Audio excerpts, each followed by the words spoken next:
Hello everyone, it's DA here. Hope you guys are doing great. Hope you are doing fantastic. Today we're going to be taking a look at Spacelords in 2020. Now, as most of you know, I tend to revisit certain games to check out what has changed and if it's still worth playing in the new year or the ever-growing bubble of shooters, BRs, MMORPGs, and more. So far, Spacelords has been one of those games that is very rich at its core, but just doesn't seem to click well for a lot of gamers.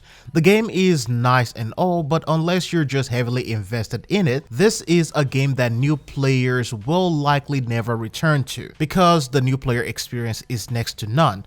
But that could also speak to the hardcore component of the game, though I will also be contradicting myself because recent changes seem to have casualized some systems, such as the antagonist involvement, but later on that as we go on through the video. Now, if you want an easier way to describe Spacelords in 2020, then just imagine a free-to-play version of Gears of War multiplayer. The game starts with a very good entry into the world. It has this rich lore and this new story. Before and after every mission or through the intermission of those things, you will see some cinematic cutscenes that keep players in the loop of the main reason why you fight, assuming that no one is there to skip those scenes anyway.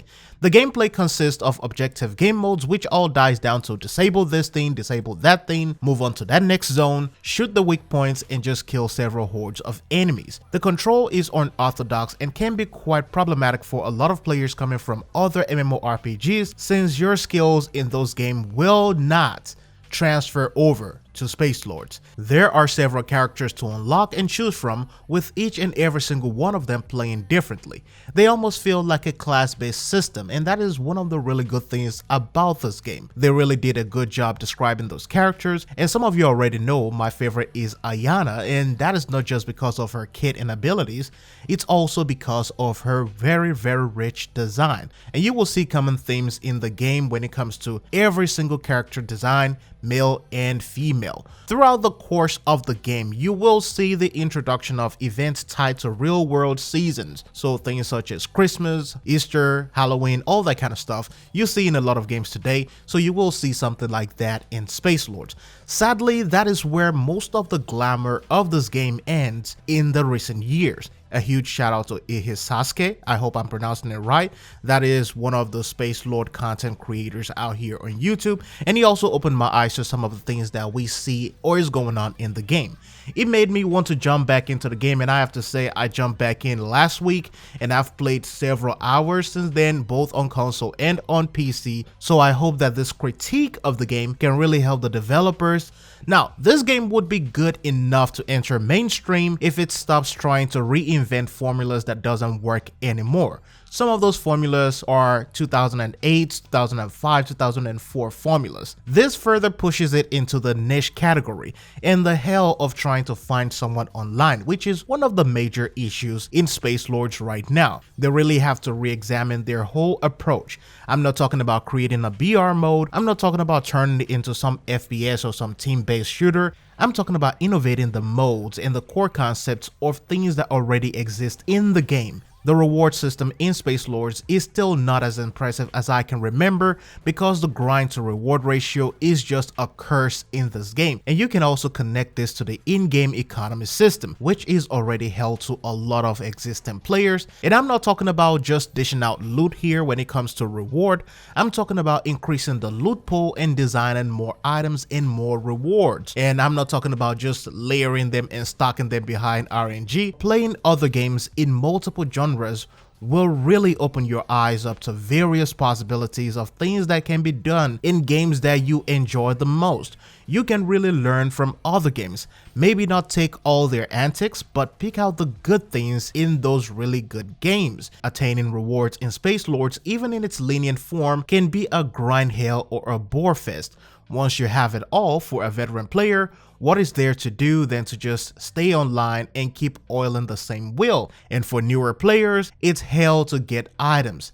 They have to make it rewarding to play the game. And it seems like I'm only speaking on behalf of newer players here, but the reason why I mention new players a lot is because new player retention could result in the return of veterans to the game. So let's talk about the gameplay, which is the core of Spacelords in 2020. if you've played the game in the past 1 year, not a lot of things has changed in the game. Some might even argue that it was dumbed down a little, and this is a note to the developers. Casualizing your game doesn't always translate to new player friendly. I can assure you that if the gameplay and the rewards are interesting enough, you don't have to lower the difficulty, just create tiers for lower skilled players. The game mode system and the objectives have to be structured in a way that separates it from the story. Imagine playing Apex Legends and you get a full cinematic cutscene every single time you hop in and out of a single mission, and that is one of the biggest problems that I have with this game. The game mode systems and the objectives have to be structured in a way that separates it from the story of the game. For players who are interested in the story or are still playing the campaign, have them see all those cutscenes in a separate game mode or a separate division of the game. And for players who just want a regular PvP mode, remove those cutscenes and just create better transition, because that is one of the things that I believe will improve the quality of the game. Have a separate playlist for a lot of those things, and I know they have something similar to that right now, but it is not as effective as it should be. I believe in having a regular PvP mode while having the antagonist formula play a huge role, where the antagonist can choose to invade or just spectate.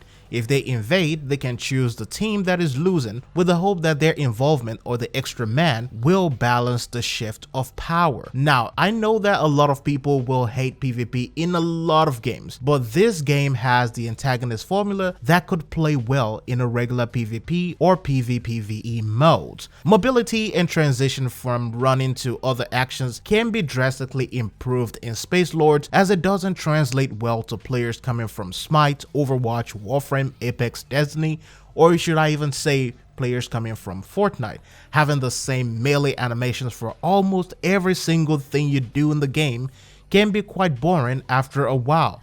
The other part of the experience is the explanation of objectives. As someone who has played the game on the PlayStation for several years and having few hours here on Steam, I know what to do, but for others, it might be confusing, especially when it comes to the new players. I will advise the devs to try to play Gears 5 multiplayer to see what they can really learn from that game and implement in Spacelords. Final critique for me is that the marketing formula for this game should change. Right now, it feels like they're advertising to gamers from 2008, and it just doesn't translate well to today's audience.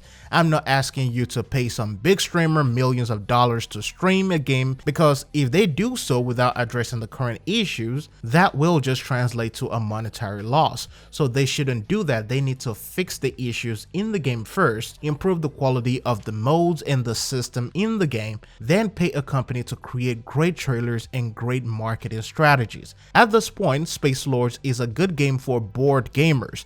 I wouldn't advise you to spend some time in it unless the devs assured players that there will be some substantial changes in the game. Now, if you don't have anything else to play, then I would just tell you go play Warframe. And I hate it when people use that word, but when it comes to this type of situation, you have better choices outside of playing Spacelords. In its current state, this game is not that bad on a scale of bad to great. So that is going to be my thoughts and my opinion of Spacelords in 2020. Thanks for watching. I'll see you in the next one.